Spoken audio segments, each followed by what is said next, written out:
Puji Tuhan, saudara, selamat pagi, selamat bertemu kembali dalam program Berkat Pagi yang memberkati kita di setiap paginya. Sebelum kita mulaikan aktivitas kita di sepanjang hari ini, mari kita mau dengar firman Tuhan. Kita masih ada dalam kitab Wahyu, saudara. Kita tahu bersama bahwa kalau kita melihat keadaan dunia ini, bahwa bukan suatu hal yang baru lagi, kesusahan yang kita saksikan di dunia ini, saudara, bukan suatu hal yang mengagetkan lagi. Segala kejadian demi kejadian yang terjadi akhir-akhir ini kita tahu bersama itu, dan banyak orang yang mulai berteriak, banyak orang yang mulai pasrah, banyak orang yang mulai sudah menganggap tidak sanggup lagi menghadapi kesusahan hidup akhir-akhir ini. Dan kita bersama tahu bahwa semua yang terjadi, khususnya kita anak-anak Tuhan, kita tahu bersama bahwa semua yang terjadi itu semua atas kendalinya Tuhan, semua itu terjadi atas kehendak Tuhan, saudara. Oleh sebab itu, sebelum semua terjadi, Tuhan sudah nyatakan terlebih dahulu kepada kita, anak-anaknya, lewat firman Tuhan. Dan hari ini kita mau belajar salah satu dari nubuatan Tuhan, di mana Tuhan sudah memperingatkan kita tentang keadaan yang akan terjadi, khususnya di akhir zaman. Mari saya undang kita untuk buka Alkitab kita dalam Wahyu pasal yang ke-6. Wahyu pasal 6 ayatnya yang ke-6, saudara. Wahyu 6 ayat 6. Firman Tuhan dikatakan, "Dan aku mendengar seperti ada suara di tengah-tengah keempat makhluk itu berkata, secupak gandum sedinar dan 3 cupak jelai sedinar, tetapi janganlah rusakkan minyak dan anggur itu." Wahyu 6 ini, saudara, adalah nubuatan dari materai yang ketiga dari 7 materai yang ada.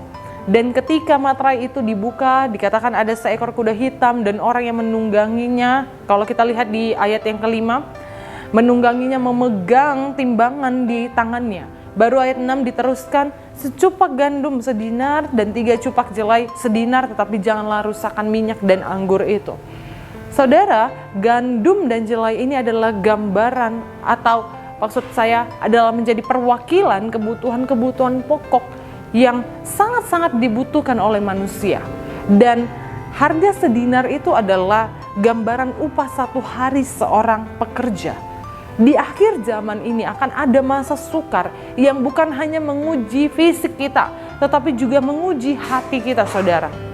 Namun di balik krisis inilah Tuhan mengajak kita untuk menimbang hati. Apakah kita semakin mau melekat kepada Tuhan, atau malah kita mau semakin menjauhkan diri dari Tuhan? Kalau kita ingat kisah bangsa Israel saat mereka ada di padang gurun, di mana saat mereka ada di padang gurun, kehidupan mereka diuji habis-habisan, saudara. Tetapi kita lihat juga di sana bagaimana Allah yang tetap menyertai mereka. Allah justru membuktikan kebesarannya kepada bangsa Israel. Allah pelihara mereka. Walaupun kita tahu bersama bangsa Israel tetap menyakiti hati Tuhan Allah. Di saat sukar, saudara, hati manusia akan mulai menimbang. Apakah saya harus tetap mengikuti apa kata Tuhan, perintah Tuhan, atau saya mencoba mencari jalan keluar yang lebih cepat? Di saat sukar, hati manusia akan mulai menimbang-nimbang. Namun, saudara, firman Tuhan pada pagi hari ini mau ajak kita untuk mari tetap percaya bahwa sekalipun di masa krisis yang terjadi, Tuhan tidak meninggalkan kita. Justru masa krisis itu yang akan mengajarkan kita banyak hal. Seringkali krisis itu menjadi alat Tuhan agar kita bisa melihat perbuatan-perbuatan ajaib Tuhan. Amin, saudara. Sebab itu mari percayalah, di tengah-tengah krisis, di tengah-tengah kesusahan, di tengah-tengah kecemasan, di tengah-tengah penderitaan yang kita alami, saudara, Tuhan itu tidak meninggalkan kita. Tuhan akan menunjukkan pembelaannya kepada orang-orang percaya, kepada anak-anaknya. Yohanes yang menulis kitab Wahyu ini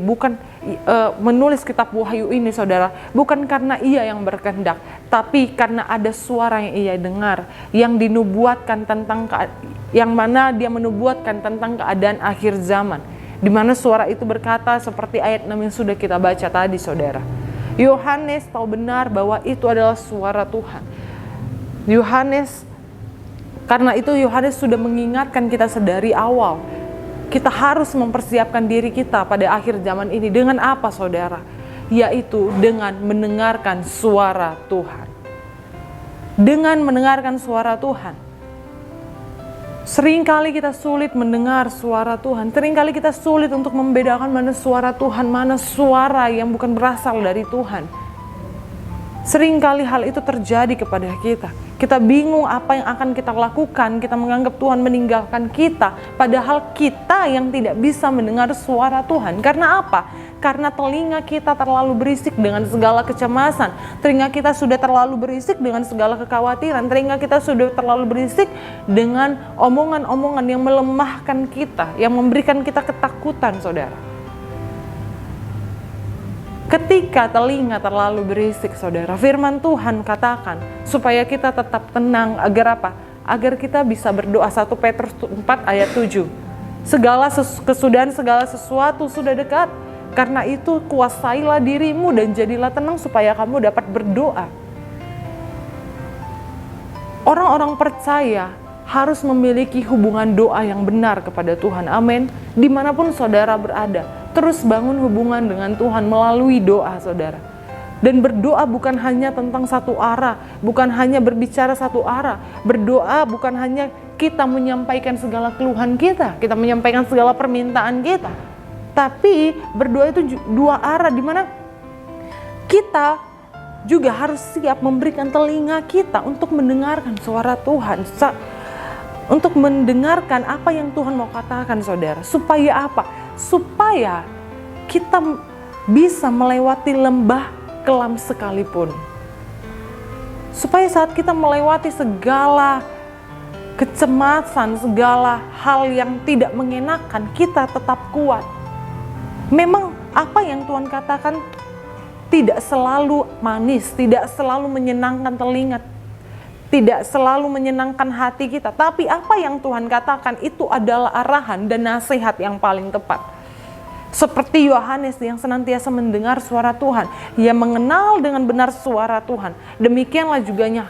Demikianlah harusnya juga dengan saya dan saudara. Kita sebagai anak-anak Tuhan, kita yang menyebut diri sebagai pengikut Kristus. Apalagi kita yang sudah terlibat dalam pekerjaan pelayanan Tuhan. Mari kita mau bisa peka terhadap suara Tuhan. Karena suara Tuhan itu yang memberi arah. Suara Tuhan yang memberi kita penghiburan supaya kita tetap kuat. Oleh sebab itu, pekalah terhadap suara Tuhan. Dengarlah apa yang Tuhan firmankan. Dan lakukan apa yang Tuhan sampaikan kepada kita. Sehingga kita bisa melewati keadaan yang hari-hari ini akan terjadi, bahkan keadaan-keadaan yang akan terjadi di masa yang akan datang, saudara.